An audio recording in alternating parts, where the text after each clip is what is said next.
शुरू करते हैं 3 तरीके से जीएसटी रिटर्न फाइल करना। तो सबसे पहला तरीका है जो है वो है बी टू बी का कैसे हम कर सकते हैं GST return file. B to B में ऑलरेडी हमको सारे जो सेल्स के डेटा होते हैं वो हमको बस डालना होता है। एंड जो अदर्स के तो जो बी2बी मतलब जैसे मैंने बताया था पहले कि जो जीएसटी वाले होते हैं उनको बी2बी बोलते हैं, एंड जो विदाउट जीएसटी वाले होते हैं उनको बी2सी बोलते हैं। एंड उसके बाद अभी तो वो हम लोग उसका जो HSN नंबर है, जो डॉक्यूमेंट इशू है, वो एक बार चेक कर लेंगे जनरेट समरी करके बिफोर हम लोग प्रोसीड टू फाइल करने के पहले।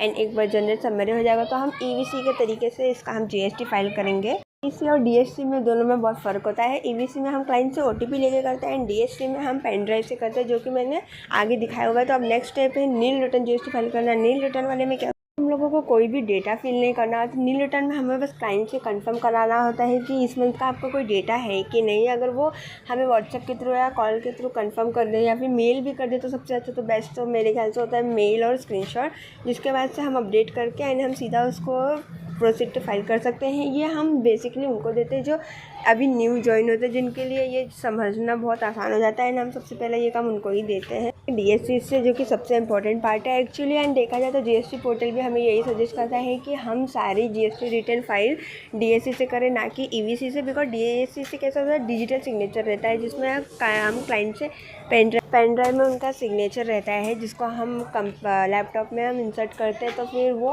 ऑटोमेटिकली जिप पोर्टल सेलेक्ट कर लेता है उनका सिग्नेचर, जिससे हमें उनको नहीं बोलना पड़ता है कि आप हमें OTP शेयर कीजिए।